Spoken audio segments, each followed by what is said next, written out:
21세기에 이른 지금까지도 천년의 신비를 품고 있는 신라.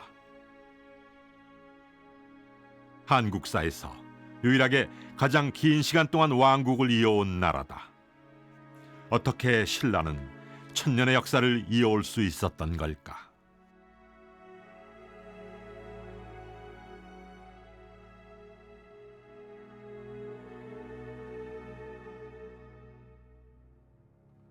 대왕암이 잘 보이는 바닷가 언덕.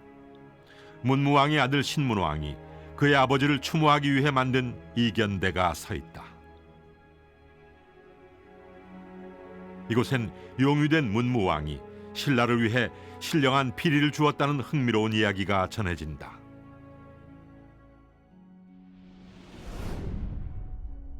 삼국유사에 따르면 이 피리는 적군을 물러가게 하고 병이 낫는 등 세상을 평온하게 만들었다고 한다.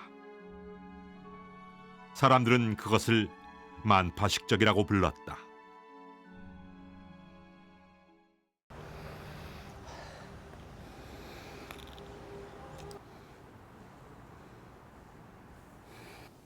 역사서에 단 몇 줄 정도만 언급되어 있는 신비의 피리. 그 실체를 짐작해 볼 수 있는 유물이 있다.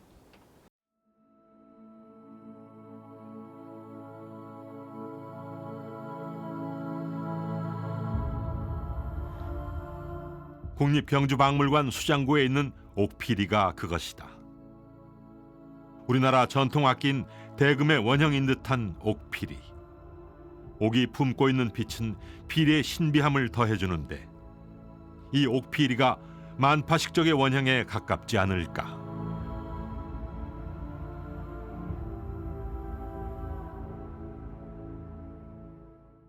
대략적으로 옥피리를 보관하고 있던 함의 기록을 통해서 보면 조선시대 때 만들었던 것으로 추정이 되고 있습니다. 삼국유사를 살펴보면 신문왕대에 만파식적이라고 하는 피리를 만들었다는 기록이 남겨져 있는데요. 만파식적이라고 하는 피리를 불면 나라가 평안해지고 질병이 없어진다는 기록이 남겨져 있습니다. 그래서 아마 신라인들이 가지고 있었던 국가에 대한 태평성대에 대한 마음들이 조선시대 때 경주에 살고 있었던 사람들도 똑같이 이 옥피리를 통해서 그런 마음들을 가지고 있었던 걸로 추정이 됩니다.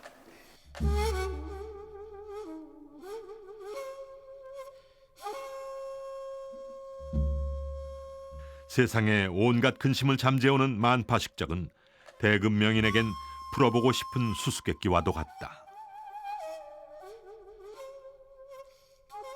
신라시대 음악은 어떤 음계로 이루어졌을 것인가, 또 신라시대의 그 악기는 어느 정도 크기였을 것인가, 이제 그런 것들을 또 이렇게 가늠해서 재현을 해보고 지금의 그 만파식적이라고 불리는 대금과 또 이 비교 연구도 해보고.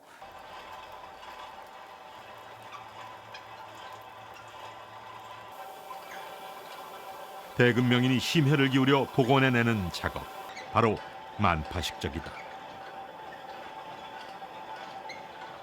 그 과정은 먼저 대나무를 숯불에다 구워 진을 빼내는 작업에서부터 시작된다. 네, 이렇게 된 거를 이렇게 이제 살짝 누르면은 이게 이제 돌아간다고. 됐어. 이제 거의 다 이제 식었어. 이제 거의 식을 때까지 이제 이렇게 불을 켜줘야지. 그리고 밑그림 작업을 하는데 피리의 소리를 내는 구멍을 만들기 위함이다. 만파식적을 만드는 데 있어서 가장 중요한 작업.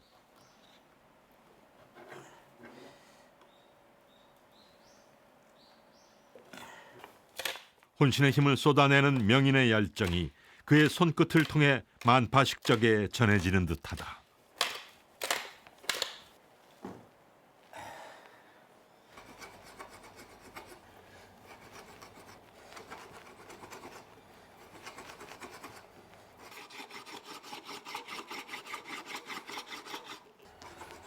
장인의 정성과 혼이 담긴 만파식적의 모습이 조금씩 그 모습을 드러내고 있다. 이제 거의 이제 악교를 이렇게 가지고 다니면서 갈대 속에서 막을 이제 빼가지고 아교를 바른 데다가 명인이 만든 만파식적이 세상의 그 모습을 드러냈다.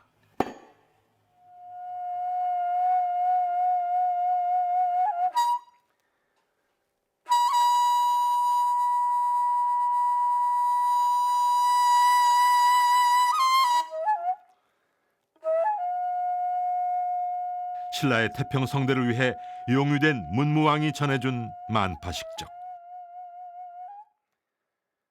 그것은 1300년이 지난 지금 우리에게 어떤 의미일까?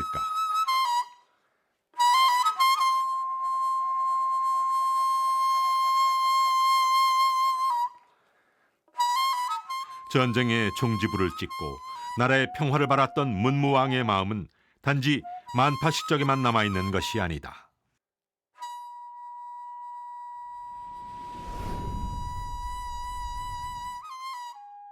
그는 자신이 죽을 때 전쟁에서 고통받은 백성들에게 상을 내리고 고구려와 백제 유민들에게도 벼슬을 내려주라고 유언했다.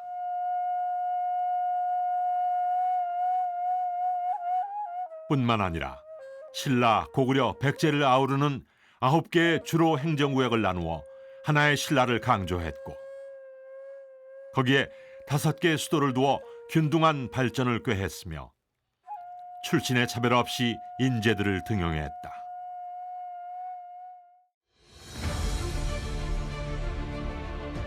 신라의 이름으로 이룬 천하통일.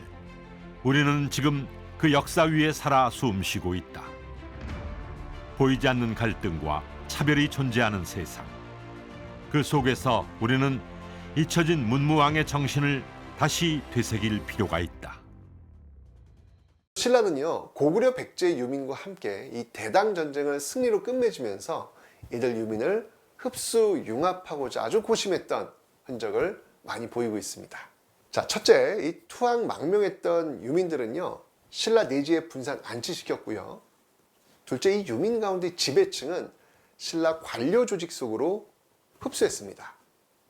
또 셋째, 이 신라와 옛 고구려 백제 지역을 9개의 주로 나누었고요. 또 오소경을 설치함으로써 이 행정구역 편제의 평등을 되도록이면 취하려고 노력한 모습을 볼 수 있겠죠. 이런 융화 정책이 바로 이 민족 형성에 결정적 역할을 한 것입니다.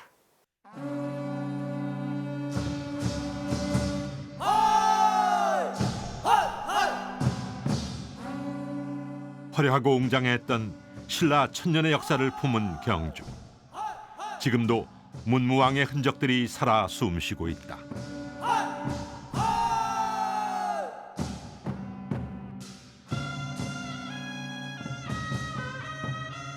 신라 왕궁에서부터 동해 바다까지 이르는 길.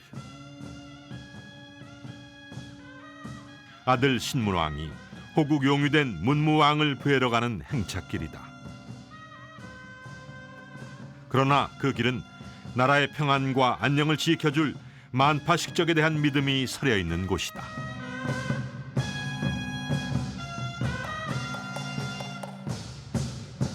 왕의 길을 따라 걸어온 천년의 행차.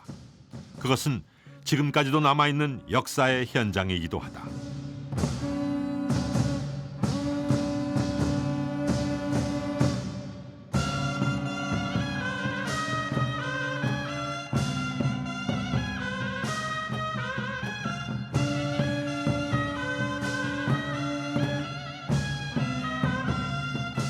이렇게 문무는 우리의 기억 속에서 다시 살아 숨쉬고 있다.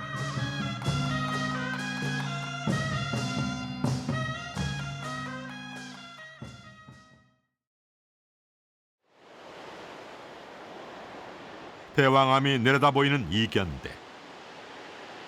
매년 이곳에서 문무왕을 기리는 추모제가 열린다. 임금님의 휘인은 법자 민자이시고 비인은 자의 부인 김씨이며 서기 661년에 신라 제30대 임금님을 즉위하셔서 서기 681년까지 약 20년간 재위하였으며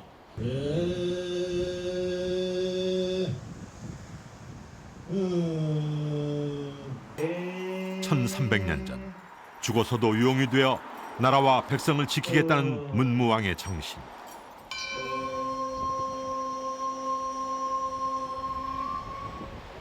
소중한 선대의 유산을 지키고 계승하려는 노력이 지금에도 이어져 오고 있는 것이다.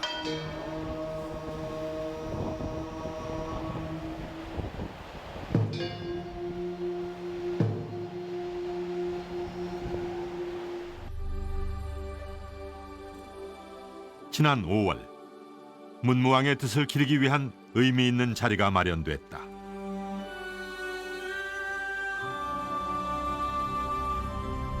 문무왕의 유언이 담긴 유조비 제막식. 나라와 백성을 지키고자 한 그의 정신을 후대에도 계승하기 위한 자리인 것이다.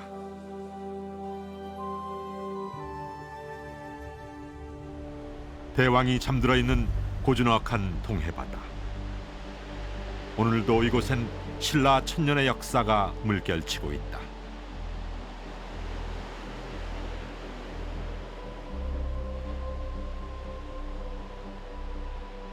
유구한 역사를 빛낸 천년왕국 신라, 그리고 그 중심에 서 있는 문무왕. 오늘을 살아가는 우리는 그에게서 무엇을 기억해야 하는가? 어떻게 보면 그는요, 이 한반도 최초의 통일을 이룩한 왕이었고, 또 늘 백성을 위한 호국 정신, 또 어떤 지인적 리더십, 이런 것들을 보여준 왕인데, 그의 어떤 흔적을 볼 수 있는 대표적인 문화유산이 바로 경주 간포 앞바다에 있는 문무대왕 수중릉이라고 볼 수 있겠죠. 이 문무대왕의 정신은요, 바로 호국, 애민 사상과 도전, 그리고 이 개척 정신을 가지고 있다라고 볼 수 있겠습니다. 이러한 정신은요, 21세기 시대를 살아가는 우리들에게 정말 이 미래를 준비할 수 있는 지혜로 활용하기에 충분한 정신적 자산이라고 봅니다.